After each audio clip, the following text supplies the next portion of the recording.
नमस्कार, मैं दयानंद बर्नवाल अपने चैनल दयानंद इंग्लिश में आप सबका स्वागत करता हूं। तो चलिए आज हम लोग एक नई सीरीज जिसका नाम है फ्रेजल वर्ब। तो ये हमारी फ्रेजल वर्ब की सीरीज है। मैंने बताया था कि अभी हम आपको जो है एमबी बुक का जो करेक्टिव ग्रामर का बुक है ना, करेक्टिव ग्रामर का जो बुक है, तो मैं उसी से अभी सारा फ्रेजल वर्ब कराऊंगा। इसमें फ्रेजल वर्ब बहुत अच्छे, लगभग इनकी संख्या 2000 के आसपास है और जो प्रैक्टिस क्वेश्चन है उनकी संख्या भी 300 से 400 के आसपास है। ठीक है, तो आशा है हमें बहुत कुछ सीखने को मिलेगा। यानी आप किसी चीज़ का 1/4 को आप प्रैक्टिस कर पाएंगे, यानी आपको 2000 से ज़्यादा जहाँ फ्रेजल वर्ब सीखने को मिलेगा, वहीं 300 से 400 वर्ड जो है आप उसके लिए प्रैक्टिस भी कर सकते हैं, जो हम आपको यहाँ पे प्रोवाइड कराएंगे। ये सारी चीज़ें एमबी बुक का होगा। अगर आपके पास नहीं है तो आप जाके खरीद सकते हैं। देखिए, हमारा जो यूट्यूब चैनल है वो दयानंद इंग्लिश है, आप इसे जरूर सब्सक्राइब करें। इसमें हम सारे सोल्यूशंस को लेकर आने वाले हैं। ठीक है, तो चलिए शुरू करते हैं। और आज जो हमारा शुरू है कुछ चंद वर्ड्स हमने लिखे हैं और ये सारे वर्ड्स को हम लोग ट्रिक से सीखेंगे, है ना। यानी किस तरह हम अपनी ज़िंदगी में से अप्लाई कर सकते, किस तरह सीख सकते हैं। ऐसा नहीं कि हिंदी सीख लिए बस हो गया, ऐसा कभी नहीं याद होगा, हमेशा कन्फ्यूजन होगा, बार बार पढ़िएगा, बार बार भूलिएगा। तो हम लोग क्यों ना एक बेस्ट तरीका अपनाएं कि इस तरह एक्सप्लेनेशन भी दे तो चीज़ें समझने में आ जाए और बना भी पाए बेहतर से, है ना, सीख भी पाए। तो ठीक है, इस चीज़ को सीखने के लिए पहले हम चलिए इसको देखते हैं। और देखिए लिखा हुआ है आंसर फोर। आंसर फोर से आप क्या समझ सकते हैं? फोर से चलिए पहले मैं इसका अर्थ लिख देता हूँ। ठीक है, आंसर फोर मतलब होता है जवाबदेह होना, जवाबदेह होना, जवाबदेह होना या फिर हिस्सा होना। ठीक है, हिस्सा होना। जैसे जोमेटो वगैरह में किसी कंपनी का हिस्सा होता है ना, जैसे जियो का हिस्सा कोई कंपनी खरीद लेता है तो उसको बोलेगा अकाउंट फोर। चलिए देखिए, कोई अकाउंट होता है ना वो फोर, यानी फोर जो है नकली अकाउंट है। ठीक है, कोई अकाउंट, एक काम करता हूँ ना, मैं पहले सारा लिख देता हूँ फिर अच्छा से बता पाऊंगा। एक फोर मांग करना, इच्छा करना। एक फोर मतलब क्या होता है? मांग करना, इच्छा करना। उसे तकलीफ हो रही है इसलिए कुछ मांग रहा है, उसे तकलीफ हो रही है इसलिए कुछ मांग रहा है। एक मतलब क्या होता है? तकलीफ होता है, दर्द होता है ना। इच्छा करना, इच्छा करना। ठीक है, देखिए एक्ट अप, इतना एक्टिंग अप ना करो कि परेशानी खड़ी हो जाए। इतना एक्टिंग अप ना करो, यानी इतना नकली एक्टिंग ना करो कि परेशानी खड़ी हो जाए। तो परेशानी पैदा करना, इसका एक्टिंग अप मतलब क्या होता है? दर्द या परेशानी पैदा करना। ठीक है, परेशानी पैदा करना। देखिए ऐड अप करना, कोई चीज़ ऐड कब करते जाए ऐसा लगे ना उचित है, यानी जैसे जब कोई चीज़ का बंटवारा होना और आपको ज़्यादा दे तो लगेगा यही उचित है ना, समझ रहे? यानी जब कोई चीज़ का बंटवारा हो, जब आपके साथ कोई चीज़ जुड़ रहा हो, ये भी ले लो, वो भी ले लो, ये भी ले लो, वो भी ले लो, तो आपको लगेगा ना यही सही है ना। ठीक है, तो एडअप मतलब क्या होता है? उचित प्रतीत होना। ठीक है, सही या उचित प्रतीत होना, सत्य या उचित प्रतीत होना, है ना, सत्य या उचित प्रतीत होना। ठीक है, एडमिट ऑफ, किसी को कहीं जाके एडमिट कर दो अस्पताल में, तो होता है ना गुंजाइश होता है, बच जाएगा। एडमिट ऑफ करना नहीं, गुंजाइश होना। एडमिट ऑफ कहाँ की? अस्पताल में, तो गुंजाइश होना, ठीक हो जाएगा, है ना। तो एडमिट ऑफ मतलब क्या होता है? गुंजाइश होना। ठीक है, एडमिट ऑफ मतलब क्या होगा? गुंजाइश होना। ठीक है, एडमिट ऑफ। देखिए एडवाइस ऑफ, आपने एक वर्ड सुना होगा एडवाइजरी। क्या वर्ड सुना होगा? एडवाइजरी। एडवाइजरी, एडवाइजरी जानते हैं, सरकार द्वारा या कोर्ट के द्वारा एडवाइजरी इशू होता है। गवर्नमेंट मंत्रालय भी एडवाइजरी को क्या करती है?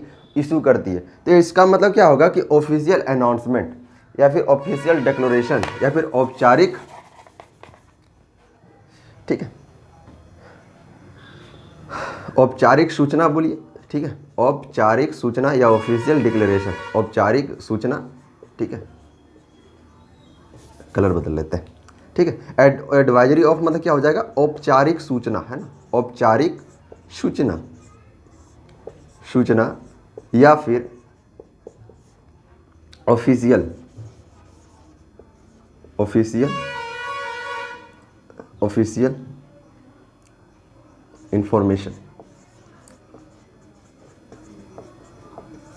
ठीक है, तो एडवाइज ऑफ के तरह एडवाइजरी वर्ड से आप सुने होंगे, एडवाइजरी, एडवाइजरी इशू हुआ है गवर्नमेंट हो मंत्रालय उसके द्वारा। तो एडवाइजरी में क्या करते हैं? एक तरह से ऑफिशियल अनाउंसमेंट ही तो करते हैं वो लोग। ठीक है, तो एडवाइजरी से ही हम इसको हिंट किए थे कि एडवाइजरी हो जाएगा।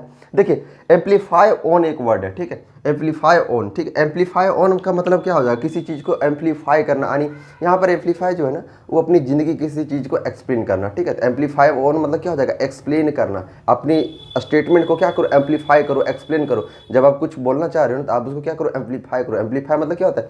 बढ़ाना होता है कि नहीं होता है? होता है। तो आप जब किसी चीज़ को बता रहे हो ना तो आप उसको एम्पलीफाई ऑन करो, अपने एम्पलीफिकेशन को क्या करो? ऑन करो, मतलब अपनी व्याख्या को बढ़ा दो, है ना। एम्पलीफाई ऑन करो मतलब व्याख्या बढ़ा दो, एक्सप्लेन ऑन करना, ठीक है। एम्पलीफाई ऑन मतलब क्या हो जाएगा, एक्सप्लेन करना, व्याख्या करना, है ना, व्याख्या करना, ठीक है, ठीक है।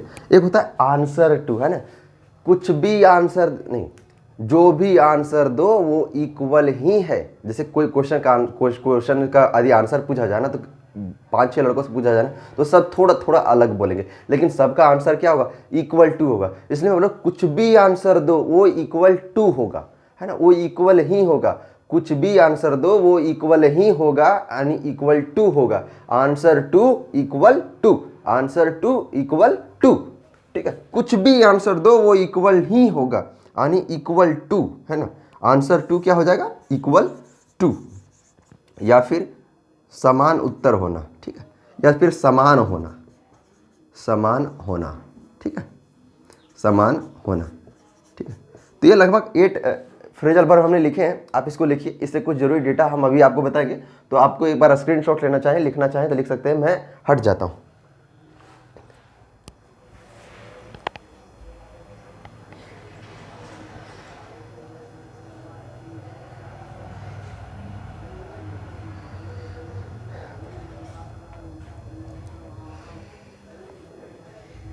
तो आशा करते हैं आपने स्क्रीनशॉट ले लिया होगा। तो चलिए एक चीज़ और हम लोग सीखते हैं, और ये सारी चीज़ें हम मिटाते हैं अभी, ठीक है। और अभी हम लोग जो सीखेंगे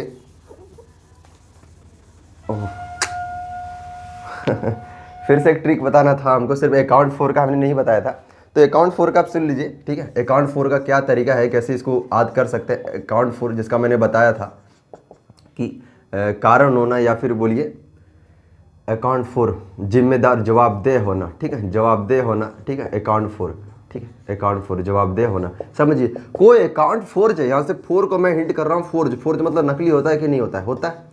फोर्ज मतलब क्या होता है, नकली होता है। तो ये अकाउंट जो है ना, फोर्ज है, नकली है। ये अकाउंट 4 है, नकली है, फोर्ज है, जवाबदेह कौन होगा, ठीक है। फिर से सुनिए, ये अकाउंट जो है ना, फोर्ज है, नकली है, कौन जवाबदेह होगा इसका, ठीक है। तो बस हमारा यही ट्रिक है, अकाउंट 4 है, फोर्ज है, कौन जवाबदेह होगा इसका, इसका मतलब होगा जवाबदेह होना, जवाबदेह होना। बाद में बोलेगा ना 50-50 कर लो, यानी मेरा भी बात मान लो, अपना भी बात मान लो, 50-50 कर लो, यानी हिस्सा लेना, हिस्सा, हिस्सा करना, ठीक है। समझ गए, समझ गए कि नहीं समझे, समझ गए ना। तो अभी हमारा खत्म हो गया, लेकिन एक चीज़ और बचा है, सिर्फ मैं आपको इस चीज़ को मिटा के बताता हूँ, ठीक है। देखिए, एक वर्ड मैंने अभी लिखा था एम्पलीफाई ऑन, है ना, एम्पलीफाई ऑन, एम्पलीफाई ऑन, व्याख्या करना, एक्सप्लेन करना, ठीक है। यदि मैं इसको इंग्लिश में लिखना चाहूँ तो लिख सकता हूँ एक्सप्लेन ऑन, एक्सप्लेन ऑन। इसका ट्रिक मैंने बताया था ना कि एम्पलीफाई करना यानी बढ़ाना, एम्पलीफिकेशन आप लोग वर्ड पढ़े होंगे फिजिक्स में, उसको ऑन करना यानी आप जो बढ़ाने का दर है ना उसे बढ़ा देना। इसका मतलब क्या हुआ कि जो स्टेटमेंट आप बोल रहे हैं ना उसे आप बढ़ा कर बोलो, एक्सप्लेन करके बोलो। एम्पलीफाई ऑन करना मतलब एक्सप्लेन ऑन करना, ठीक है। देखिए, एक्सप्लेन ऑन करना। अच्छा, इसके कई वर्ड्स हैं फ्रेजल वर्ब में, कई वर्ड है, एक नहीं है, कई ज़्यादा है यानी फ्रेजल वर्ब में। तो क्यों ना हम सबको एक ही साथ पढ़ लें ताकि समझ में आए, बार बार पढ़ने की जरूरत ना पड़े। हम बार बार भी पढ़ेंगे, जब भी आएगा तब पढ़ेंगे, लेकिन यहाँ लोग पढ़ते कि यदि व्याख्या करने का अर्थ है तो उससे रिलेटेड कौन कौन से ऐसे वर्ड है वो सारा हम लोग एक ही जगह सीखते हैं, ठीक है। देखिए, लिखा हुआ है एक्सप्लेन ऑन, इसका एक और वर्ड होता है क्लियर अप करना, एक्सप्लेन करना, इसका भी मतलब वही होता है। चलिए एक और देखते हैं, एक और होता है deliberate on, deliberate on, deliberate on, इसका भी मतलब एक व्याख्या करना, एक्सप्लेन करना, डेलिब्रेट ऑन। एक और होता है ड्वेल ऑन, ड्वेल ऑन, इसका भी मतलब व्याख्या करना, एक्सप्लेन करना, ठीक है।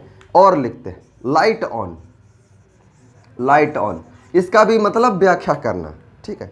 इस एक और होता है टच ऑन और टच अपॉन, टच मी है ना, टच ऑन, लेकिन इसका मतलब होता है संक्षेप में व्याख्या करना। एक और वर्ड होता है वो होता है सम अप करना, यानी जल्दी जल्दी जो है बता के निकल जाना, संक्षेप में एक्सप्लेन करना, संक्षेप में एक्सप्लेन करना, संक्षेप में, ठीक है, संक्षेप में एक्सप्लेन करना। एक और वर्ड होता है, इसमें ये इतना ही था, ये इतना ही था व्याख्या करने वाला, है ना। बस इससे कुछ मिलता जुलता है वो मैं बता रहा हूँ कि सम अप मतलब क्या होता है, संक्षेप। एक होता है टेल ऑफ, यानी जानकारी देना, टेल ऑफ मतलब क्या होगा, जानकारी देना। बस अब ये छोटी छोटी चीज़ें हैं, सारी चीज़ देने वाला है, सिर्फ मुंह से, रियल में कुछ नहीं है, ठीक है। तो आप लोग याद रखिएगा कि एम्पलीफाई यानी ज़िंदगी के जो स्टेटमेंट है ना उसको एम्पलीफाई करो, उसको बढ़ाकर बोलो, उसको एक्सप्लेन करके बोलो।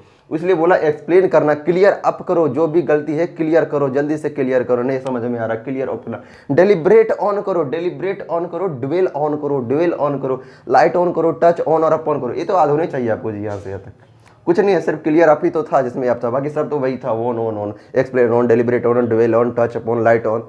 आधा हुआ कि नहीं हुआ, फिर से बोले, ठीक है। देखो amplify on, explain on, amplify on, explain on, clear आपको भूल जाइए, क्लियर आपको कुछ देर के लिए भूलिए जाइए। Amplify on, explain on, deliberate on, dwell on, touch on, light on.